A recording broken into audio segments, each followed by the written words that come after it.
2025-26 या आर्थिक वर्षाचा केंद्रीय अर्थसंकल्प 1 फेब्रुवारी 2025 रोजी अर्थमंत्री निर्मला सीतारामन संसदेत सादर करणार आहेत। याची सर्वांनाच आतुरता आहे।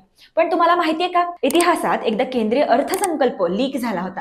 केंद्रीय अर्थसंकल्प 1950 मध्ये दिल्लीतील मिंटो रोडवरील राष्ट्रपती भवन प्रेस मधून लीक झाला होता, जिथे ते छापले जायचे असे द इकॉनॉमिक टाइम्सने वृत्त दिले होते। या घटनेनंतर महत्त्वाच्या आर्थिक दस्तऐवजाची छपाई अधिक सुरक्षित करण्यासाठी हलवण्यात आली। नंतर 1980 मध्ये ते पुन्हा एकदा नॉर्थ ब्लॉक मध्ये, जिथे सध्या अर्थसंकल्प छापले जाते, त्या ठिकाणी हलवण्यात आले। त्यावेळचे अर्थमंत्री जॉन मथाई यांच्यावर अर्थसंकल्प लीक झाल्यामुळे संबंधित व्यक्तीच्या हितसंबंधांची पूर्तता केल्याचा आरोप करण्यात आला होता। केंद्रीय अर्थसंकल्प सादर केल्यानंतर त्यांनी नियोजन आयोगाच्या निषेधार्थ राजीनामा दिला होता।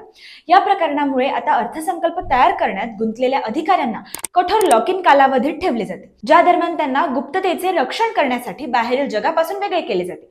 त्यांना फोन वापरण्यास मनाई आहे आणि अर्थमंत्र्यांनी संसदेत केंद्रीय अर्थसंकल्प सादर केल्यानंतरच त्यांना जाण्याची परवानगी आहे। अशाच इंटरेस्टिंग माहितीसाठी माईक टेस्टिंग मराठीला नक्की फॉलो करा।